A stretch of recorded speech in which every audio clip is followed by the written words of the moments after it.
Just a really good win for us. We knew it was a game that we had talked all week about having to win ugly.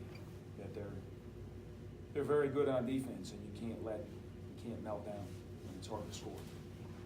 And statistically speaking, they're the best defensive team we played all year at Virginia Tech. So we had to find other ways, and when I thought we played the right way on offense in the first half. We didn't deliver, but I couldn't have been more pleased with the way we shared the ball. But I thought we really made great hustle plays, effort plays in the second half. Transition defense, offensive rebounds, dominated the glass in the second half. Couldn't be more proud. It was a good win for us.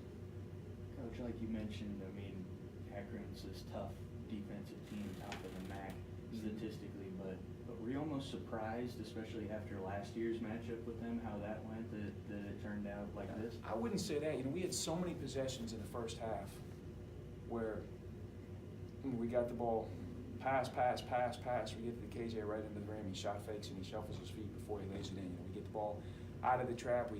One more at the Taylor in the corner. He's got the 5-man running on him. He shot fakes. He goes in. He gets the ball slapped in off his foot. We didn't have 2 of those. We had 10 of those, where it was like really playing the game the right way. Final possession, we had Taylor come off on a pick and roll with Trey, and he decides that it's a 2-on-1. He's got the big stuck between him and Trey. Decides at the last second to pass it. Trey had already turned for the shot, and we did everything right to get him in a 2-on-1, where he would have had both a good shot and a good pass. It was just we had a lot of possessions like that where if you would have saw me trying to stay positive, because I thought we were playing the right way. And then, by the way, we took 10 threes, and they weren't making threes either, so it was mutual.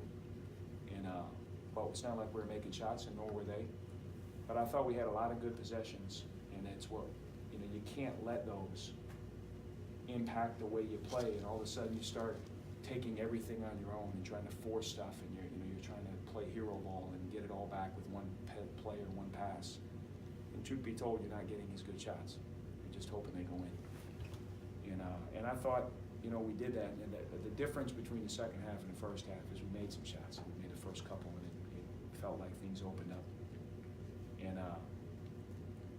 But it wasn't the only difference. The other difference for us was I thought we had some huge hustle plays. I thought Tajay played great. In his 25 minutes tonight, we outscored him by 13. And it wasn't his points; it was defending all 5 guys on the court, his ability to switch ball screens, his ability to switch the 4, defend the 5, and not switch. His 9 rebounds, his hustle plays, his pushing it in transition. He had some great transition defensive plays. And when Tajay helps you win, it almost never has anything to do with how many points he scores. It's got everything to do with, does he play like Stacey Hawk? Does he just defend everybody on the court and impact the game and get tip-ins and all that? When he does that, we're good. And I thought he was exceptional in that way today. Talking about Tajay having 4 fouls and spending that time on the court, what kind of trust do you have in him to make sure that he doesn't foul out in that and continues to produce? I certainly have trust in him. I think he'll reach a little bit less than he does, but I was just really thinking about we just try to get as many minutes out of him as you can, because there's nothing that drives me crazier. You sit a guy till the final 4 minutes, he finishes the game with 4 fouls, and congratulations, you had him in the final minutes, but he played 16 minutes in the game. If we didn't have Taj in the final possession, for us, I would have loved to have him, but that wouldn't have broke us. The 25 minutes he's on the court, he dramatically impacts the game. And I'd rather have him for 25 minutes and not have him in the final minute than I would have him for 16 or 18, but I have him in the final minute, and instead of being up 2, you're down 4.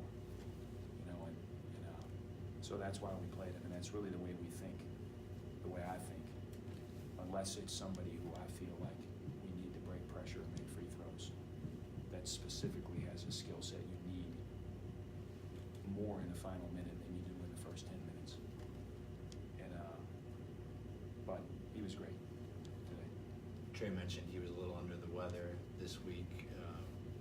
How do you think he was able to, not his best game by any means today, but kind of rally there at the end and put himself in position to make a play? He rallied for sure, because he was a little, you could sense he was not at his best in the first half. And it's not like he made good decisions, it's just he wasn't, there were parts of the offense he wasn't running. He's forgetting to set a pick and roll.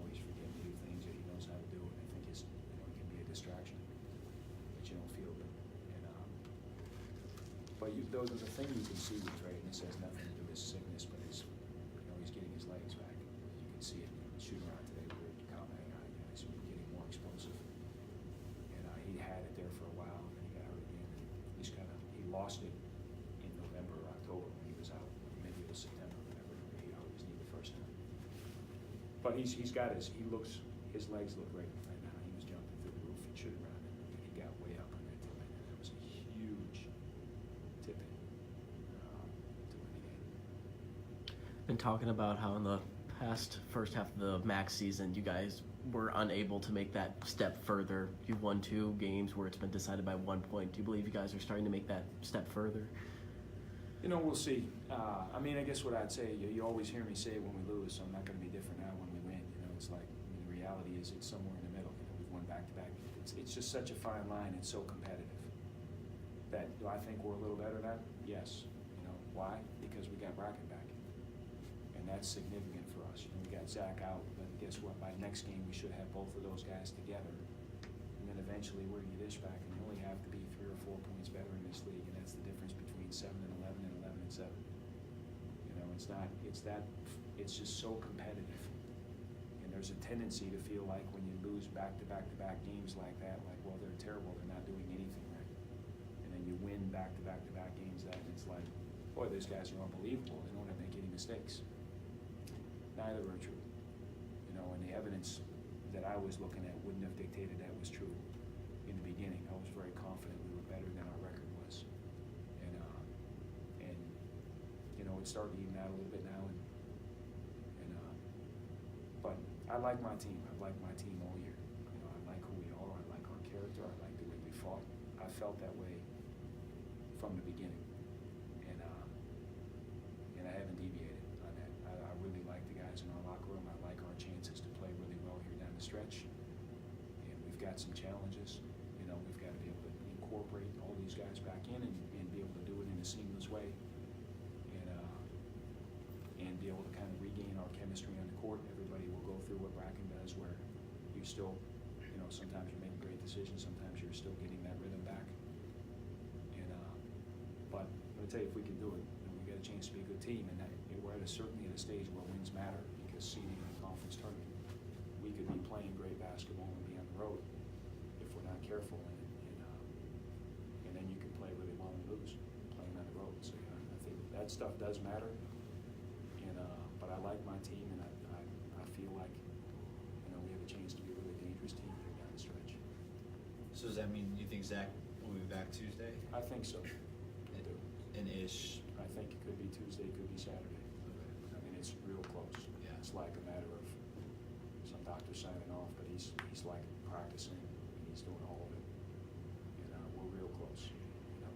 Both of those guys, I would tell you day to day, they can play Tuesday, they can play Saturday.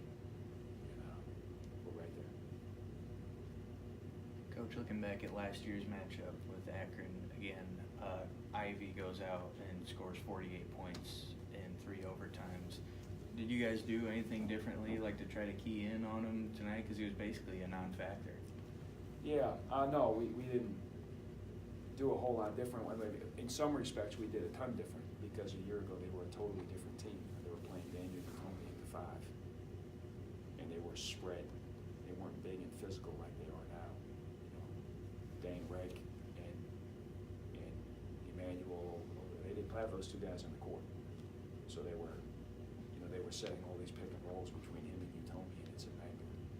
And now it's much harder to score on them, but they can't give you the same difficult decisions defensively. And so other than our scheme was a lot different, because their personnel was a lot different. But other than that, no, we didn't. And another difference is obviously we have KJ now. We didn't have KJ last year, but he didn't go 9 for 12 from 3 tonight either.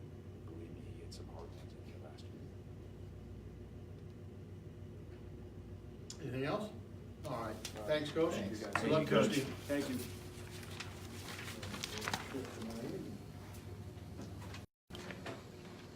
All right, well, you heard it there from James Whitford. Cardinals win 57-56 on a last-minute jumper shot from Taylor Persons.